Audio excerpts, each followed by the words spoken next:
This one's wife. POW wounds TOW. Hello, I'm HG Tudor. This one's wife believes herself to be beautiful, talented, intelligent, fascinating. She believes the world revolves around her. She cannot stand that other people receive praise, attention, admiration, adoration. It gets to her.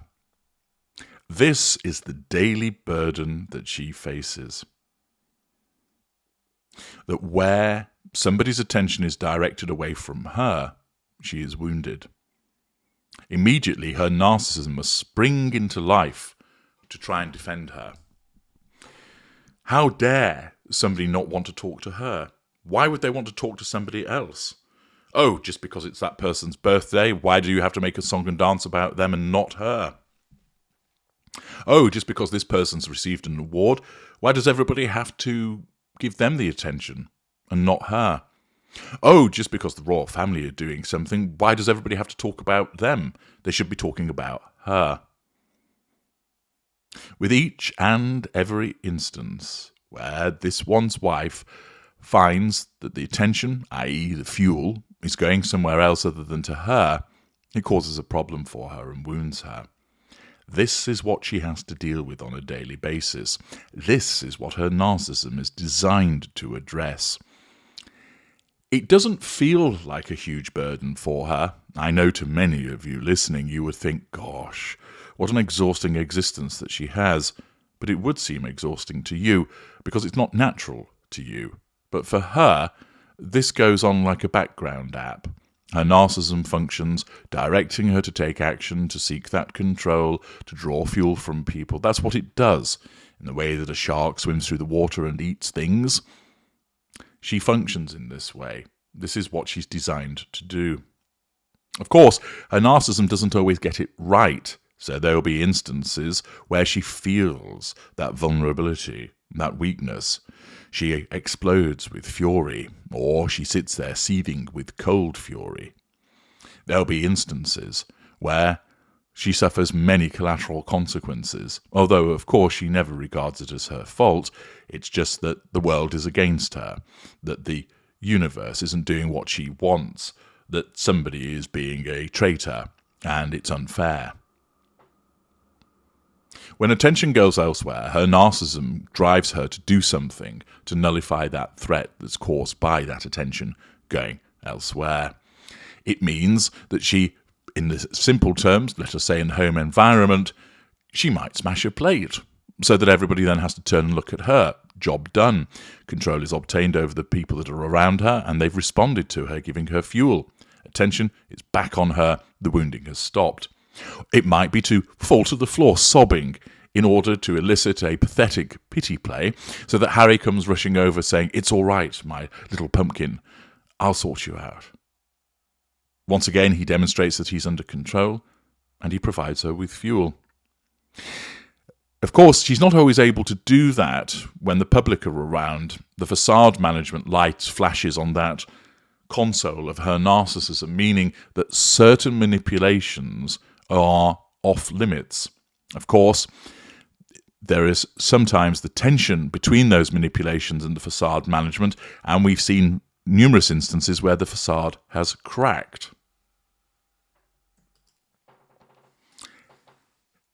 It is particularly difficult for her in relation to the British royal family because they are well publicised. Not only is it the case that this one's wife has a watching brief on them because they are viewed as the enemy, but there's plenty of reportage about them, meaning that it's regularly brought to her attention what they are doing, with the consequence that she suffers repeated woundings. This is particularly the case in relation to the nemesis.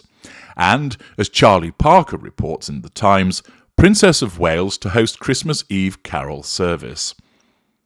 The Princess of Wales, despite the attempts of this one's wife to smear her in relation to the racist royal row, has been kicking ass as of late.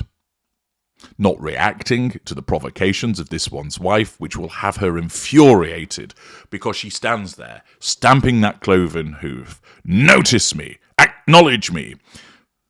Fists balled, thumping them onto a granite tabletop in the Monty Shitshow kitchen as she stamps a cloven hoof, demanding that she be acknowledged, demanding that she be recognised. And the failure of the royal family, and in particular the nemesis, to respond to her wounds her all the more. She provokes, she prods, she tries to get that reaction, and none is forthcoming. Thus, that is a problem for her, and thus she is wounded, because there's a failure to respond to what she wants. Furthermore, it gets worse for her. Catherine steps out, showing a rather fine leg. The world goes gaga over it. Catherine plays tennis, showing off again toned legs. The world approves. Catherine turns up at the diplomatic corps reception, looking elegant, with people looking on at her, full of rapt admiration. All of this, the faultless adherence to service, is sending this one's wife into a spin. She can't help but look at it, because her narcissism drives her to do so. And when she sees the nemesis looking elegant, performing her duties, being praised, receiving positive press, it wounds her again, because her narcissism is telling her that should be you. You should be the next Queen of England. You should have got William. You should be the one that is being praised by the world's media.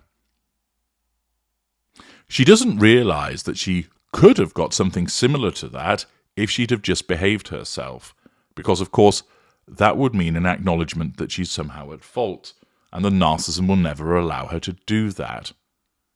Instead, it's everybody else's fault that she's not been able to have that role. I was driven out because of racists. I was driven out because the UK media used the N-word in relation to my children, which, of course, is patent nonsense.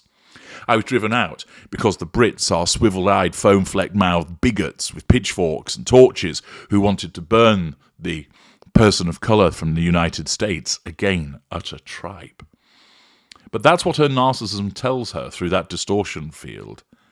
You were hard done to. You're the victim. You're the victim. You're the victim. And thus, when she becomes infuriated as she sees the Princess of Wales kicking ass and taking names, rather than her think to herself, I could have had something similar to that, but I fucked it up, didn't I?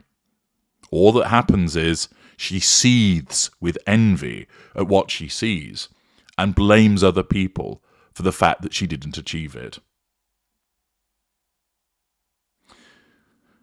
The Princess of Wales will host a carol service at Westminster Abbey on Christmas Eve, dedicated to the carers of babies and young children. Boom, boom. Landing the blows again. Hosting a carol service. It's Christmas time. And the cherry on top of the cake, it's dedicated to the carers of babies and young children. Maximum empath points being scored. The event, supported by the Royal Foundation and linked to Catherine's Shaping Us campaign, will feature poignant readings by celebrities, as well as performances by famous musicians and the Abbey's world-renowned choir. Shits all over whatever this one's wife might be planning. The organisers said it will recognise those who have gone above and beyond to help others throughout the year and showcase why it is so important to build supportive, nurturing worlds around children and the adults in their lives.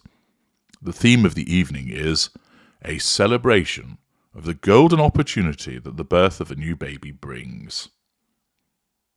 In a television broadcast on ITV on Thursday evening, the Princess asked the public to join me this Christmas Eve for a special carol service as we say a heartfelt thank you to all those supporting the very youngest members of our society during those crucial early years. Or in other words, all this shit that she's been throwing at me in relation to racism hasn't affected me in the slightest. So, Up yours, This One's Wife. Combining traditional and modern elements to encompass people of all faiths and none, the service will feature the Westminster Abbey Choir performing carols alongside musical performances by guests including Jacob Collier, Freya Ridings and James Bay, plus a duet from Beverley Knight and Adam Lambert. The Prince of Wales, the actors Michael Ward and Jim Broadbent, and the presenters Emma Willis and Ronan Kemp will give readings, while a specially commissioned poem written by Joseph Collerho, the Children's Laureate, will be read by Leonie Elliott of TV's Call the Midwife. Sustainably made festive decorations will provide a Christmas backdrop, while children are invited to send handmade Christmas cards in a special postbox outside the venue. Films about the joy of early childhood will feature in the broadcast and include contributions from Rio and Kate Ferdinand, rugby's Ugo Monnier, Andrea and Virginia Bocelli, and Dame Sheila Hancock. Guests have been nominated by Lord Lieutenants nationwide in addition to charities associated with members of the royal family. They will be joined by a number of people who work with children. The Princess's Carol service will be broadcast as part of Royal Carols Together at Christmas, airing on Christmas Eve at 7:45 p.m. on ITV1 and ITVX. There she is, out there, organising with the foundation the Carol concert, which is going on national television. It's chock full of wholesomeness, isn't it? Even I, as the cynical, narcissistic psychopath, have learned what all of those signals are in terms of the empathicness that surrounds her, and it's precisely the type of thing that This One's Wife would want to be doing, but she's not. The nemesis is instead. And thus, this causes substantial wounding with this announcement to This One's Wife, no doubt meaning that another set of cutlery is going to have to be purchased in Monty Shit Show. I'm HG Tudor. Thank you for listening.